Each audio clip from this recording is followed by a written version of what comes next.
भारत सरकार की कैबिनेट ने इस बारे में एक बिल अप्रूव कर सदन के सामने रखा।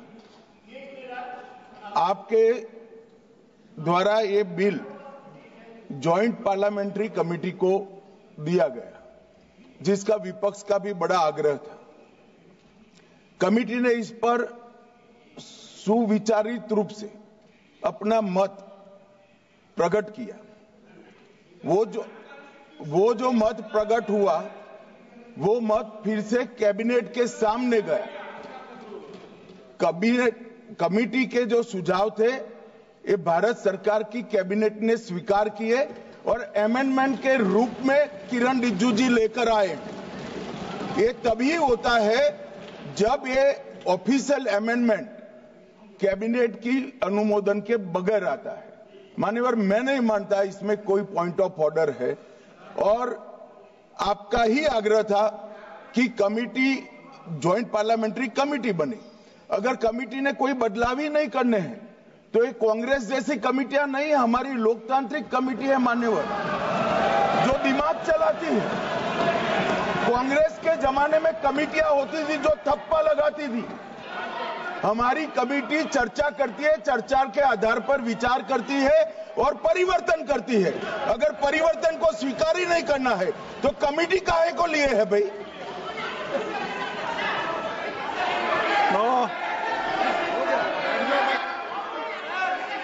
आप जब विधेयक पर चर्चा हो तो सबको मौका दूंगा।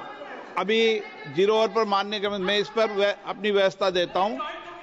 माननीय सदस्यगण, श्री एन.के. प्रेमचंद्रन जी ने जो प्रश्न उठाया है, वक्फ संशोधन विधेयक 2025 पर संयुक्त समिति में विधेयक कुछ खंड जोड़ दिए गए जो विधेयक के दायरे से बाहर हैं।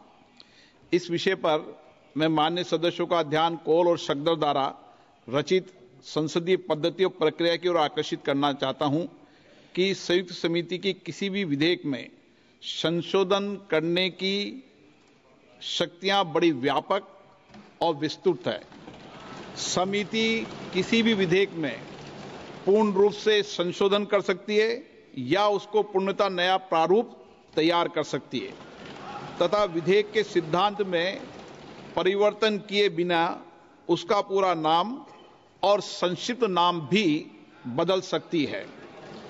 इस प्रकार समिति किसी विधेयक में नए उपबंध सम्मिलित कर सकती है तथा विधेयक की व्याप्ति की समिति कर सकती है।